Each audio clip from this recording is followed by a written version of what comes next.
जय हिंद दोस्तों, वंदे मातरम। बांग्लादेश में इस समय जो चीज़ चल रही है वो किसी से भी छुपी नहीं हुई है।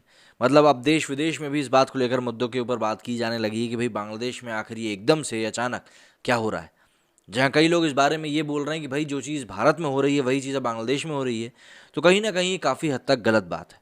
लेकिन समझने वाली बात यह है कि क्या बांग्लादेश में जो चीज़ हो रही है उसको इतनी आसानी से जस्टिफाई किया जा सकता है। एक मूवी एक्टर का भी नाम सामने आया जिसने कि वहाँ पर इन चीज़ों को सही ठहराया। मैं वहाँ पर नाम नहीं ले रहा हूँ किसी का भी, लेकिन उसने भी इन चीज़ों को सही ठहराया है। मतलब आप ज़रा सोचिए कि किस प्रकार की मानसिकता वहाँ पर डेवलप होती जा रही है। ऐसे में शेख हसीना लगातार निशाने पर आ रही हैं, क्योंकि उनके प्रधानमंत्री रहते हुए ये सब चीज़ें हो रही हैं, वो भी तब जब वो इन चीज़ों को लेकर पहले ही वार्न कर चुकी थी।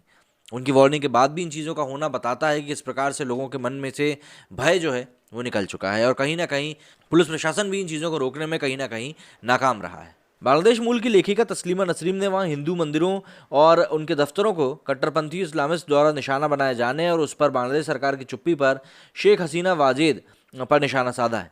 दुर्गा पूजा से हिंदुओं के खिलाफ शुरू हुए कट्टरपंथ के मामलों पर लेखिका लगातार ट्विटर पर सक्रिय है। वो लगातार शेख हसीना वाजेद की मुस्लिम तुष्टीकरण वाली सरकार का विरोध कर रही है। लेखिका ने बांग्लादेश में हिंदुओं पर हो रहे टारगेटेड अटैक के मामले में पीएम शेख हसीना वाजेद पर निशाना साधा और ट्वीट किया कि जब बांग्लादेश में हज़ारों बेघर हो चुके हैं क्योंकि उनके घरों को जला दिया गया है, ऐसे में प्रधानमंत्री अपने भाई शेख रसेल का जन्मदिन मना रही हैं। तस्लीमा नसरीन ने पीएम शेख हसीना वाजेद पर लापरवाह और मुस्लिम तुष्टीकरण करने का आरोप लगाया।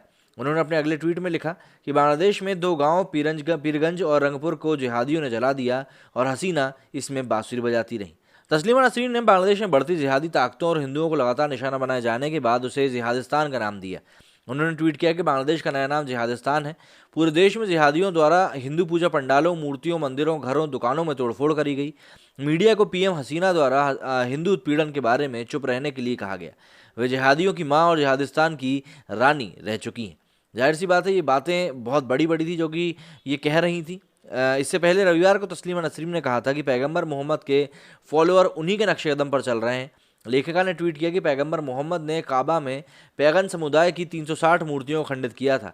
उनका अनुसरण करने वाले उनके ही नक्शे कदम पर चल रहे हैं। गौरतलब है कि हाल ही में बांग्लादेश के कौमिला जिले के ननुआ दिघी में दुर्गा पूजा पंडाल में मुस्लिमों द्वारा तोड़फोड़ मचाई गई थी। आरोप लगाया गया था कि कुरान का अपमान किया गया है। इसके बाद कट्टरपंथी इस्लामी वीडियो ने हिंदुओं को निशाना बनाना शुरू किया। उन्होंने इस्कॉन मंदिर में भी काफ़ी ज़्यादा तोड़फोड़ करी थी।